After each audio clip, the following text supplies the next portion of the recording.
Yo, what's good with you? Back in black with another Enlisted video. If you guys are new to the channel and you love shooting games just like me, make sure you aim for that like button and shoot that subscribe button as well. It'll help you find better teammates and improve your skill-based matchmaking. At least I hope so. In this video, we're going to be comparing all the BR3 submachine guns for the Western Axis and Enlisted to see which of them is the best for you in your particular playstyle. Coming up first, we'll be taking a look at the Machine and Pistol 35 or the Bergman SMG or the MP35 for short.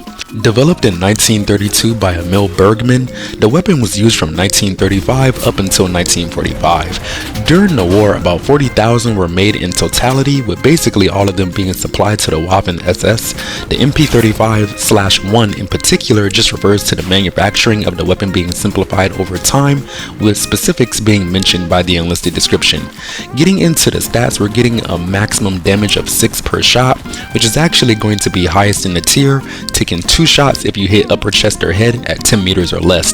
Out to 100 meters, that'll go down to 3.5 per shot, and doing the math, that equates to 3 to 4 shots to down a target depending on where you hit them exactly. Actually not half bad until you consider the bullet velocity, which is very much on the slow side at 440 meters per second. This is also highest in the tier, but with the stat that low, generally speaking, it just shows that you want to stick to using this weapon in close range situations, lest you want to spend ample amounts of time and ammo figuring out how much you need to lead your target to actually hit them, and then on top of that you got to do it 3 to 4 times. So I doubt you guys would consistently be hitting chest or headshots for targets on the move that are also far away. To offset having the best damage, it looks like we're getting the lowest rate of fire in the tier at 540 rounds per minute.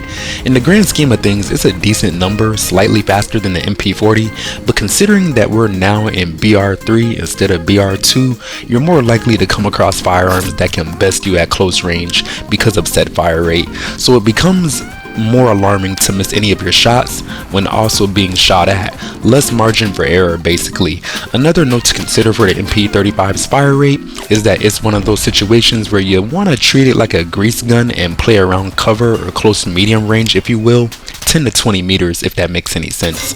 Unfortunately, the reload time on the MP35 is also lowest, or rather slowest in the tier at 3.2 seconds, so I highly recommend getting those alternative reloads in, which should be easy considering how slow the gun shoots in general, with a nifty 32 round box magazine that happens to be second highest capacity in the tier. Aside from magazine capacity, another one of the more important stats to consider on an SMG is going to be the shot deviation, which on the MP35 is going to be tied for lowest in the tier at 76, which is pretty horrible, I'm not going to lie. This adamantly implies that you want to use the weapon in close range for prolonged automatic fire, and I would ask you a question. If you're not using your SMG and getting some good full auto bursts in there, are you really using it to maximum potential? Transitioning into the recoil, all the contestants today are going to get the same recoil control percentage at 60%, which is standard for all SMGs, so nothing special there. The vertical stat is coming in at 34, and the horizontal recoil stat is coming in at 9. This is the worst from a vertical standpoint and second best from a horizontal angle. I noticed the pattern is distinctly diagonal going upward and to the right each time I shoot, so the counter should be pretty easy to pick up on and repeatable for any targets you see running at medium range. The MP35 is also the lightest SMG out of all three, coming in at 4 kilograms flat, so essentially that just means that this gun is the one that will drain your stamina the least, so that is something that I would keep an eye on if you find yourself not wanting to spend any of your perk points on stamina.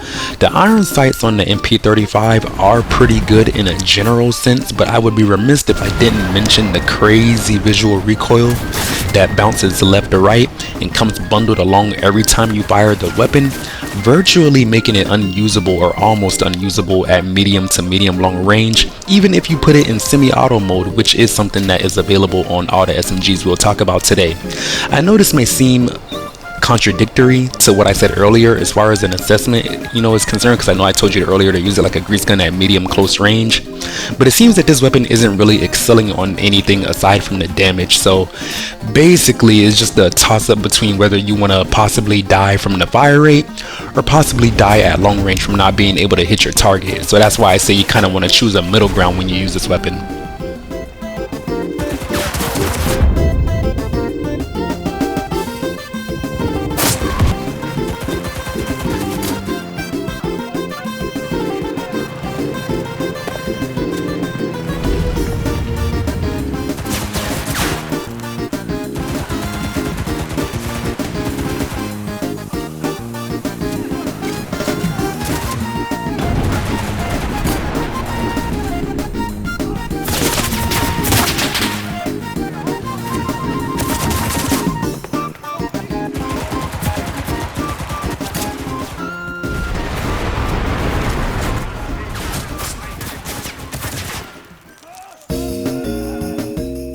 Coming up for contestant number 2, we shall now take a look at the ZK383 SMG. This Czechoslovakian SMG was developed by the Kuchki brothers in 1930 and used from 1938 all the way up until 1970. Pretty good tenure if I do say so myself.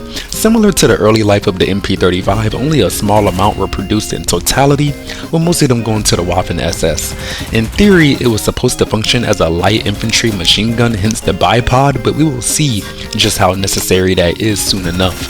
Stats wise, the damage is going down to a tier worse or tied for tier worse 5.7, but you could still round that up to 6, so the damage profile should be essentially the same as long as you retain the ideology of avoiding aiming for the limbs.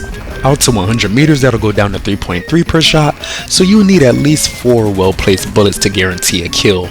The bullet velocity is also going to be tied for the lowest in the tier at 400 meters per second, so even more shot leading will be required whenever you attempt to engage any horizontally moving medium or long range targets. Speaking of range, you would definitely be sending a lot of those bullets down range at a tier fastest 700 rounds per minute. Dare I say, damn near in the sweet spot for a great balance between speed and accuracy.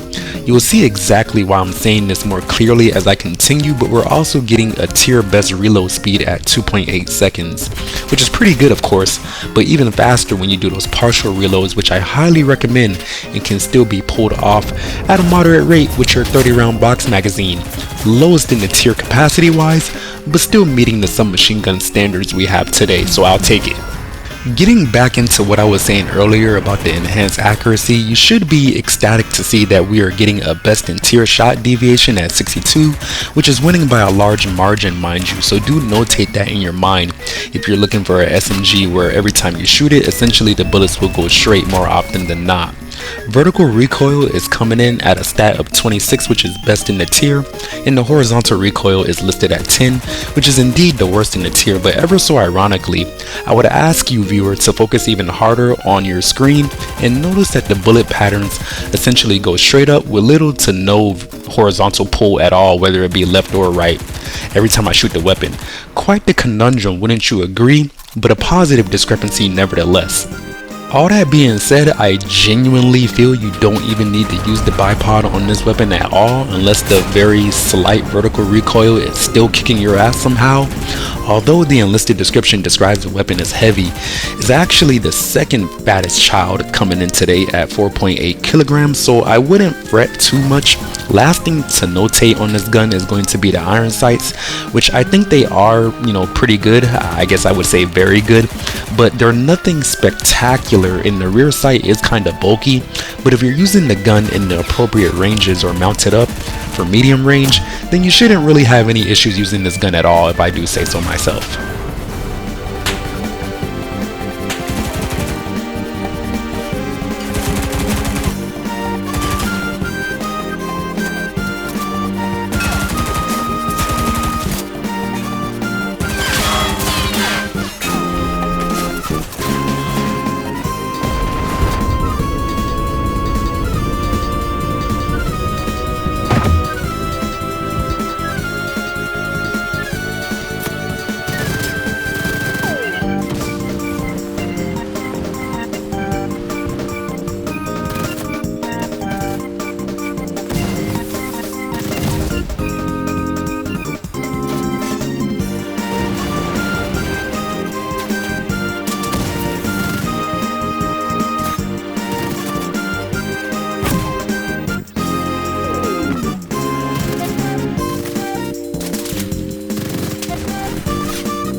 Coming up for our last submachine gun of the day, we now gotta take a look at the Beretta M38A. The A probably stands for again because we have seen this gun before all the way back in our BR1 days, which this time we're getting a 40 round box magazine, which deservedly bumps the weapon all the way up a whole 2 battle ratings.